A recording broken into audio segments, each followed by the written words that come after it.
Singer Mangli తాజాగా నెట్టింట్లో ఒక్కసారిగా viral అయింది. మంగ్లీ కారుకు ప్రమాదం జరిగిందని, ఆమెతో పాటు మరో ఇద్దరికి తీవ్ర గాయాలయ్యాయంటూ వార్తలొచ్చాయి. అయితే కాసేపటికి మంగ్లీ తన మీద వస్తున్న వార్తల మీద స్పందిస్తూ క్లారిటీ ఇచ్చింది.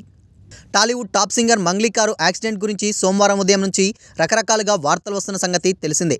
హైదరాబాద్ బెంగళూరు రహదారిపై తొండుపల్లి వంతెన వద్ద సింగర్ మంగ్లీ కారుకి యాక్సిడెంట్ జరిగిందని, ఆమె కారును డీసీఎం ఢీకొట్టిందని, ఈ ప్రమాదంలో మంగ్లీతో పాటు మరో ఇద్దరికి స్వల్ప గాయాలయ్యాయంటూ వార్తలొస్తున్న సంగతి తెలిసిందే.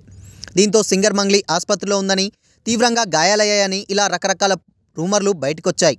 అయితే అసలు విషయం ఏంటన్నది సింగర్ మంగ్లీ తన ఇన్స్టాలో చెప్పేసింది. డియర్ ఆల్, నేనిప్పుడు బాగానే ఉన్నాను. అది చిన్న యాక్సిడెంట్. అది జరిగి కూడా చాలా రోజులే అవుతుంది. ఇప్పుడు జరిగిన యాక్సిడెంట్ కాదు. బయట వస్తున్న రూమర్లను నమ్మకండి. మీరు చూపిస్తున్న ప్రేమకు ధన్యవాదాలని మంగ్లీ క్లారిటీగా చెప్పేసింది. అసలే ఇప్పుడు సింగర్ మంగ్లీ టాప్లో ఉంది. ఆమె మీద ఇలాంటి యాక్సిడెంట్ వార్తలు రాగానే నెట్టింట్లో ఒక్కసారిగా వైరల్ అయ్యాయి.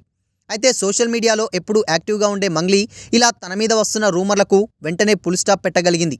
మరి మంగ్లీ ఇచ్చిన ఈ క్లారిటీతో అయినా నెట్టింట్లో ఈ రూమర్లకు ఫుల్ స్టాప్ పడుతుందో లేదో వేచి చూడాల్సిందే. సింగర్ మంగ్లీ ఈ మధ్య సూపర్ సింగర్ షోలో జడ్జిగా బాగానే అలరించింది. రాహుల్, అనంత్ శ్రీరామ్, శ్వేతామోహన్లతో కలిసి సింగర్ మంగ్లీ ఆ షోలో తెగ సందడి చేసింది. ఇక సింగర్ మంగ్లీ ఆ స్టేజ్ మీద పాడిన పాటలు కూడా బాగానే వైరల్ అయ్యాయి. అయితే ఓసారి మెలోడీ సాంగ్ను మంగ్లీ పాడడంతో ఏమీ సెట్ అవ్వలేదు. దీంతో జనాలు బాగానే ట్రోల్ చేశారు. మంగ్లీ గొంతుకి మెలోడీ సెట్ అవ్వదని కామెంట్లు చేశారు.